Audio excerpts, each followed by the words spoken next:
trick we're going to be working on today is place, or finish. This is when your dog goes from sitting directly in front of you, facing you, in the present position, to sitting at your left side, facing in the same direction as you. With your dog sitting in front of you, take a treat in your left hand and put it right in front of your dog's nose. Keep the treat on your dog's nose and slowly move your left arm back so your dog follows the food in your hand. If your dog doesn't follow when you move your hand, put the treat back on his nose and try again.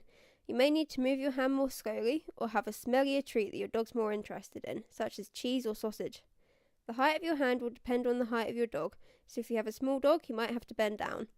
Take your arm back behind your legs and make a big wide circle with it, making sure that when you finish the circle, your arm comes towards your leg.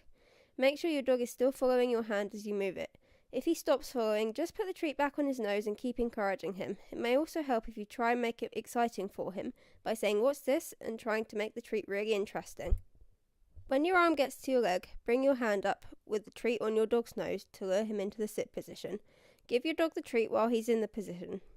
It will probably take a few repetitions to get your dog to understand he's meant to follow the treat in your hand, so if your dog doesn't get it the first time, keep persevering. Before too long, he'll understand what you're after.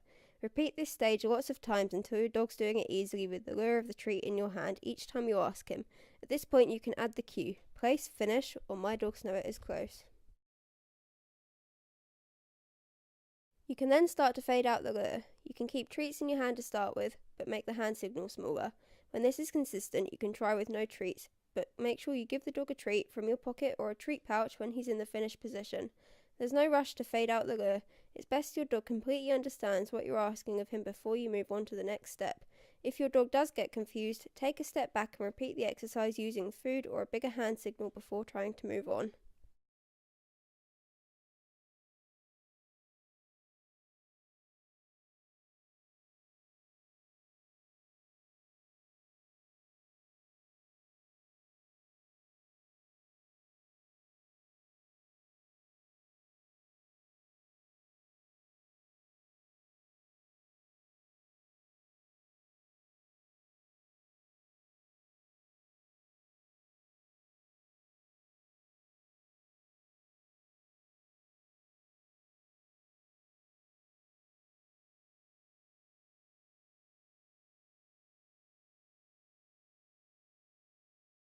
Eventually, you should have to use no lure at all, and your dog should go into position on the signal of putting your left hand on your side and giving him the cue.